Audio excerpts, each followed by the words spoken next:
After a long time and back bates Indian ഫുട്ബോളിൻ്റെ കാര്യം പറഞ്ഞു തുടങ്ങാനാണെങ്കിൽ വല്ലാത്തൊരു കൗതുകമാണ്. കാരണം കുറേ അവന്മാർ കയറിയിരുന്ന് ഇന്ത്യൻ ഫുട്ബോളിനെ ഭരിച്ച് നശിപ്പിച്ചൊരവസ്ഥയിലേക്ക് കൊണ്ടുവന്നിട്ടുണ്ട്.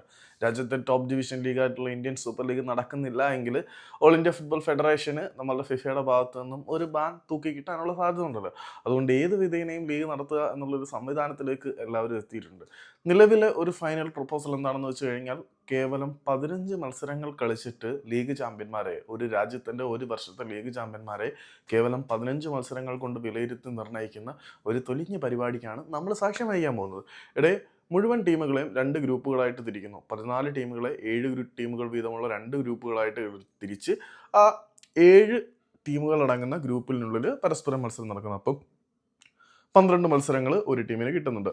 അപ്പം ഈ ഒരു റൗണ്ട് റോബിൻ ഫോർമാറ്റിൽ നിന്നും ടോപ്പ് 4 വരുന്ന ടീമുകൾ നോക്കൗട്ട് ഫോർമാറ്റിലേക്ക് വരികയും അവിടെ ഒരൊറ്റ ലെഗ് മാത്രമുള്ള നോക്കൗട്ട്, അതിനുശേഷം ഒറ്റ ലെഗ് മാത്രമുള്ള സെമി ഫൈനൽ, പിന്നെ ഒരു ഫൈനൽ.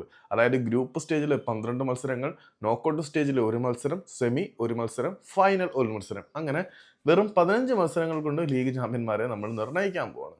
എങ്ങനെയുണ്ട്? അതിനിടയിൽ ഈ ഒരു ഫോർമാറ്റിൻ്റെ കാര്യത്തിൽ തീരുമാനമായിട്ടുണ്ടെങ്കിലും കൊമേഴ്സ്യൽ റൈറ്റ്സിൻ്റെ കാര്യത്തിൽ ക്ലബ്ബുകളും ഓൾ ഇന്ത്യ ഫുട്ബോൾ ഫെഡറേഷനും തമ്മിൽ ഇതുവരെ ഒരു ധാരണയായിട്ടില്ല എന്നുള്ളത് മറ്റൊരു സത്യമാണ്. അതിനെക്കുറിച്ചുള്ള തീരുമാനങ്ങൾ ഇന്നത്തെ മീറ്റിങ്ങിൽ വരും എന്ന് പ്രതീക്ഷിക്കുന്നുണ്ട്.